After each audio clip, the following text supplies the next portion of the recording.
All right. So Matt Reeves is already talking about, the Penguin comes out the 19th. Yeah. And he said, that's the first spinoff from the Matt Reeves Batman movie. And he said there's already it's being created right now. He didn't speak on what character it's going to be on. Mm-hmm. There's already another spinoff they're working on right now, coming off that movie for another character.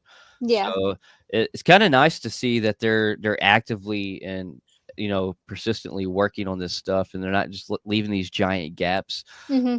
I'm super excited to watch the Penguin. Like I'm not gonna lie, I enjoyed Matt Reeves' Batman to a certain point. I'm ready to see it take a different direction and turn in storytelling for the second, but it wasn't bad, especially for Robert Pattinson playing him. Yeah. Uh, I was it, it, pleasantly it, it, surprised. yeah, it did surprise me. It's still not my favorite Batman, but I'm here for it. I'm here to see what they can do with it. And Colin Farrell's Penguin, man, God, that guy nails it. So Surprisingly. actually, to what Cameron said, Matt Reeves, when he was talking about this in an interview, he's like, I want to do like other characters' background stories. So Right. there was actually a lot of people that are saying Harvey Dent or Two Face, or Sophia Falcone, Hmm. because he said he wants to do the Asylum, Arkham Arkham Asylum. Asylum. Yeah. Oh Yeah. yeah. Mhm. So he wants to continue like with those characters. So like the spin-off could possibly actually be Two-Face. And I So think thank he you, said Cameron. he's wanting to kind of stay with more grounded characters too, and he's wanting to develop through a series. I think isn't that right? Like he's wanting to Yeah. stay with pretty grounded characters, not just like crazy comic, you know, off the wall characters. So like I think what his big deal is he's wanting to try to keep it as that realistic feel as possible. Hmm. Yeah, and when it comes to background stories, you got to be very careful about which Gotham villain that you choose because not all of them have like a in-depth story. You get away Yeah. with like Riddler, you get away with Two Mhm. Face, even Mister Freeze at some point, and guys like Firefly. But Yeah. once you get out of hand, there's no coming back for it. So Well, here's the thing. I mean, like y'all know how bad I've talked about always wanting to see a Clayface, and oh, then after seeing this Batman animated series come out on Amazon, and we get a different version of Clayface than what we've Mm. seen in the past, that's making Clayface a super grounded character, and Matt Reeves helped create that. So yep, like, Oh, he helped with the Cape Crusader? yeah, yeah, he Oh, yeah, produced no it. he shit. produced it. Yeah. So, Yeah, so like, man, I would be down for him bringing in a Clayface similar to that animated version into his live action. Hmm. yeah. Yeah. Yeah, 100%. But speaking of the Penguin, it is Mm. coming out on the 19th, so the day after Agatha. And this is coming out on Max. So Matt Reeves actually kind of like talked about it in an interview, Mhm. where it didn't get like the greatest on IGN. Like, it got a 5 out of 10. But he had said that the Penguin actually enhances like Batman. So it ends like you have Batman, then you Mhm. have Penguin, and then it sets up for Batman 2. So, I'm excited to see kind of like how that all goes. Like, we have Batman 2 coming out Mm. in October of 2026 as like the release date. So, I'm gonna be watching Penguin, just because I'm gonna be like Agatha, Oh Penguin, yeah, and 100%. then just Yeah, kind of like bouncing back and forth, you know. But I'm excited. I'm excited for it because It's not I love the Penguin. it's not every day Mhm. either that we get like a few week run where we're getting Marvel and DC each week for a Yeah, few weeks in a row. Like I'm here for it. I'll take it in as much as I can because it's rare. It don't happen very often. right. And Colin Farrell's Penguin's amazing. And IGN is one of those things to me. It's like Rotten Tomatoes. Can't really go off what their views and their thoughts are can't yet. trust them. No, you got True. to put your ass in the seat and try it out for yourself. And Yeah, yeah, don't ever go by, a critic's saying. Always see it for yourself and give your own opinion. So, absolutely, Damn perfectly said. Skippy. Yeah. oh man, what do we have next on the list? So, Supergirl, Woman of Super. Tomorrow. Yeah. Yeah, so we get a release date, summer of 26. Mm-hmm. This is going to be part of Gun's new universe as well. Forgive me, maybe Tay, you have it written down. I don't know, but the Game of girl from Thrones. girl from House of the Dragon, she's actually Yeah. going to be playing her. Yeah. So I didn't write down like what her name actually is, but I did write down the synopsis of like what this show or movie rather is going to be about.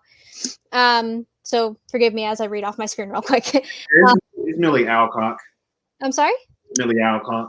There you go. Yep. Oh, Yeah. okay. That's Thank her you. name. So she's playing a character named Kara. Mm-hmm. Cara Zor. Yep. So the story follows Kara as she travels across the galaxy to celebrate her 21st birthday with Crypto the Superdog. And along the way, she meets a young woman and winds up on a mysterious quest of revenge, or a murderous quest. Sorry, not a mysterious. It's murderous. Damn. So yeah, that's thank you, Cameron. Yeah. Yeah, so excited. So that's what Guns Released. That's going to be about. Mhm. Yeah. Okay. Nice. Yeah. So we're gonna get some super dog, and gonna get things flying. Oh, yeah. Woman of Tomorrow is written by Tom King. So James Gunn also announced that something that we've heard him talk about it when he kind of first announced finally the DC Studios reboot launch, but come NYCC this year, he has actually announced that he's doing a DC Studios reboot panel. Yeah. So I bet we'll get a lot more title drops when he does that, and we get kind of like the MCU timeline, I bet, but just for DC, I hope, and we get to see more accurate dates with more title drops. That'd be great. And I think NYCC is a good one for him to do it at. Obviously San Diego, it's already came and gone. And that was so hot and heavy with Marvel. If it was honestly, it probably would have been saturated so much with Marvel that it would have covered a lot of the DC news. So I think this is a smart move because I don't think Marvel's really got nothing new to launch or announce on NYCC. That's huge. Yeah. San Diego's what they're known for. So I think it's a smart move for them, and I think it'll get a lot of notoriety and a lot of talk about it. Yeah. So this panel is supposed to be on October 19th. And they already announced that the first project that's going to be a part of this reboot is going to be that Creature Commandos that comes out on December 5th. So we're probably also going to get some more news about that, which, we all have already said in previous episodes that we're excited for that. It looks really good and super grody. So it looks fun. It looks so fun. Yeah. I'm here for it. Like, I hope it does well because it's pretty much a MonsterVerse Suicide Squad. Yeah. And it has a hell of a cast too, like a stacked cast on voice actors. So they're actors, but you're good. Yeah. David Harbour is among that list. Oh man, I love David Harbour. Oh my god, I'm so ready to see him in Thunderbolts too. Oh, Red Guardian, baby. Speaking of Gunn and other stuff that he's got going on, though, we finally got to see the first advertisement spotted for Superman. Like there's actually not been any physical, marketing or advertisement, as in posters or teases or anything like that. But in London at the Batman Experience, we right here. Yeah. That is spotted in London at the Batman Experience. So that's the first piece of marketing that's out there for Superman. So it's starting to roll out. I'm sure after now we'll start seeing a lot more. Yeah. What they said is just simple but effective. And like it shows the brand new S symbol for that Superman. So people are getting used to it now, seeing the new S. So I think that's good to kind of like get that like out. So people are like, okay, like wildly recognizable now, because for years now we've had that other S, Right. So the classic S.